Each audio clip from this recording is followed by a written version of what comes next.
Welcome, dear traders. The muted pre-New Year's trading in equity markets did not prevent currencies from going their way in the forex market. The US dollar and its Asia-Pacific counterparts have decided to look ahead to the next year, and they are pricing in expected or anticipated economic events and central banks' decisions.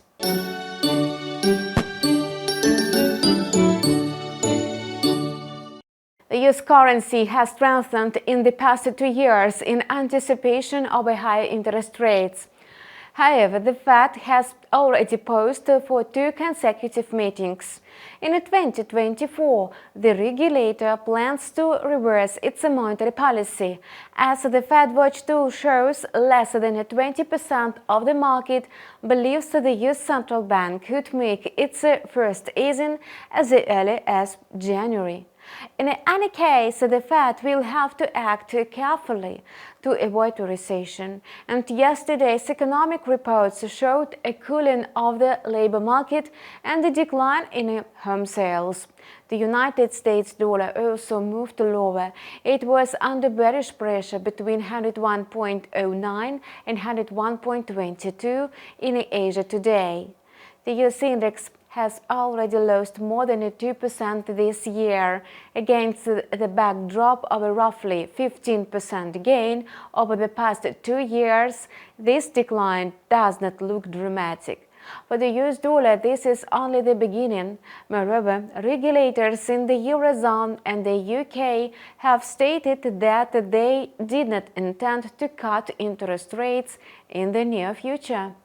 On the other hand, the Bank of Japan is cautious about its plans and will not rush into any changes. After all, it was only at the end of August that the Japanese government stated in its annual report that the economy was reaching a turning point in the 25-year battle against deflation. The Japanese yen began to strengthen later in mid-November.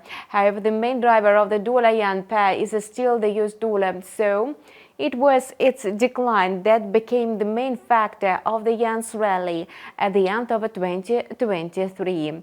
And today, in the Asian session, we saw a similar picture. On Friday, the yen strengthened against the US currency in the 141.10 and 141.70 range and consolidated near the 141.25 level.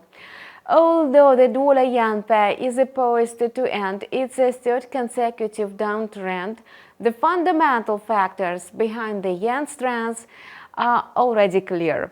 In addition, the head of the Bank of Japan has not ruled out the possibility of a change in monetary policy. In his speech this Wednesday, Katsuo Ueda outlined the main condition: wage growth must exceed inflation, and the government has recommended companies to raise wages. However, analysts believe that the Bank of Japan may act before the negotiations between unions and employers are completed. Antipoding currencies rose moderately early Friday. Along with the risk sentiment, the Aussie found support its rise in oil futures, and the last Asian session of the year was less volatile. Meanwhile, the Aussie did not give up its attempt to strengthen in the 0.6820 and 0.6850 range today. However, the Aussie failed to reach yesterday's high of 0.6870. As a result, the Australian currency tested the high of 0.6850 and rolled back lower to 0.6830. The Australian dollar, like its New Zealand counterpart, has been under pressure from the US currency for most of 2023, and the Reserve Bank of New Zealand has been very aggressive in raising interest rates. Now it's at the same level as in the United States, 5.5%. In Australia, the rate is slightly lower, 4.35. Head of the New Zealand regulator, Adrian Orr, does not exclude an interest rate hike. New Zealand will not hurry with the reversal of monetary policy towards easing. Therefore, the country's currency will end this year on the growth prospects. As we can see, the kiwi soared within the price range of 0.6330 and 0.6360 against the US dollar. And that's all for now. Stay tuned for more updates with the InstaForex TV. We appreciate your feedback. Please leave your questions and comments below, and see you next time.